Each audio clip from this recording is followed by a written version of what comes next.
And the bell sounds for the semi-main event here at Queens of Combat 12, and what a semi-main event this is. Heck yeah, it is. Yeah, Tessa Blanchard squaring off with Candice LeRae, and you can sort of look at this match as a match that's trying to reestablish one of these two as a title contender. You know, Tessa was knocked down a notch at Queen of Combat's 11 by Nicole Savoy, and of course Candice LeRae came up just a little short in her title match with Taylor Hendricks, that same event, and now those two win here will definitely position one over the other in the championship contenders. I expect to see a lot of good wrestling. Absolutely. Yeah, Candice came up just mere inches short of a title victory at Queens of Combat 11. And, you know, Tessa's been chasing Taylor Hendricks, as has Jessica Havett. Oh, Candice went for the dive, but Tessa was ready for that one. I know, you got Taylor on the mind, like every other guy. Well, what I was trying to say is these two are fighting for the opportunity to wrestle Taylor once again for that title. Look out, Fisherman Buster suplex by Tessa, but only a 1 count.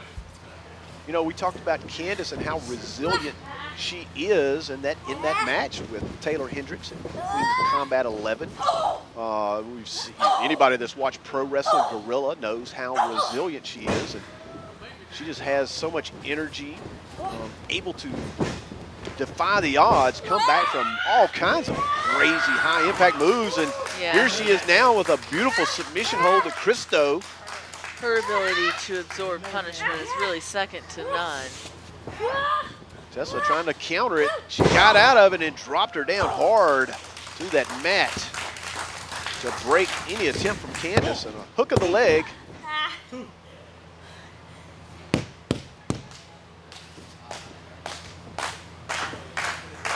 You know, the fans here in Gibsonville, Queens of Combat in general, big supporters of Tessa Blanchard, but at the same time, you know, everybody loves Candice, so the crowd is definitely like split. They're cheering for both at the same time. They just want to see a good match. They came out, they shook each other's hands. I think they're going to both be sportsmanlike in this competition. Then, of course, when it comes down to it, you know, everybody wants that win, and you'll do whatever you can to get that. Tessa seems to be focusing on the back now. A crucifix pin. She's going to hold on to it. Floats over now. She's got Candice in a really precarious position. Got that leg trapped. Using her leg to trap the arm, and then a barring of the right arm. Candice reaches the ropes. Probably the best thing she could possibly do in that position. Put a lot of, a lot of pressure on that arm area. We've already seen submissions from arm locks. Tessa submitted herself to Nicole Savoy, Queens of Combat 11, in that arm lock.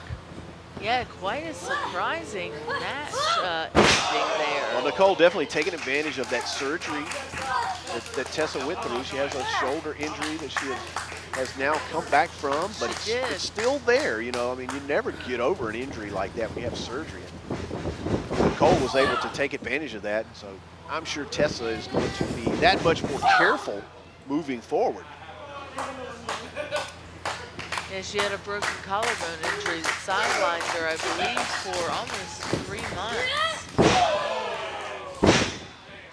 There's Candice LeRae turning the tide with a high impact maneuver.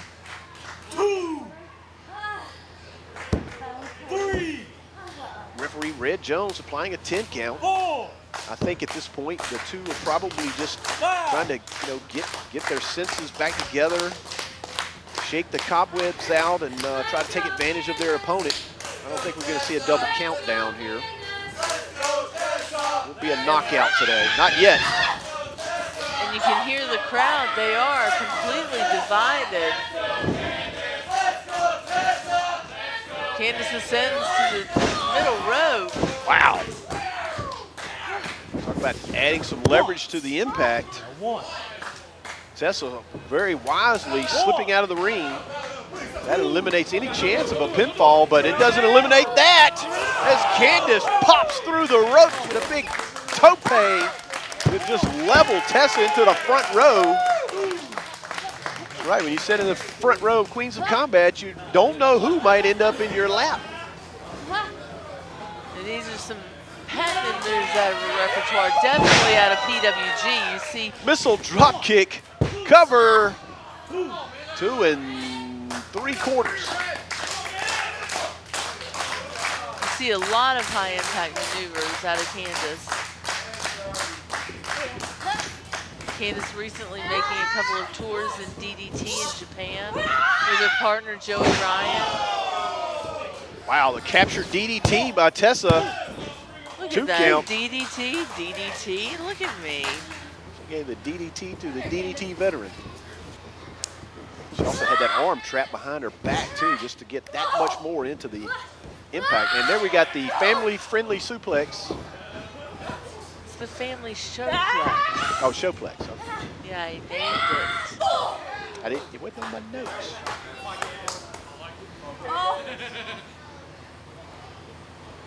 Candice off the top, and she just powered up. Boom! She's extra large now. Grew from stomping that shell. Isn't that how it works on Super Mario? I don't know. She's from Mr. Toad's Wild Ride. Did Mr. Toad's in Super Mario? No. Now you're completely confusing me. I say you just call wrestling. Candice and Tessa with. Oh, wow! Look at that maneuver by Tessa. Tessa very opportunistic right there, and it paid off. Yeah, they were exchanging forearms, but Tessa added to it. Slingshot over the top. Here's the cover, hook of the leg 2, and no! I can't believe it. Tessa, you can see Tessa, she's hot. She is heated up right now. She knew that was a 3 count for sure. I'm a little surprised too. Small package by Candice. Tessa able to kick out. Big kick to the head from Candice. Family showplex with the bridge and a 3 count. Candice LeRae with the badge flex. Candice.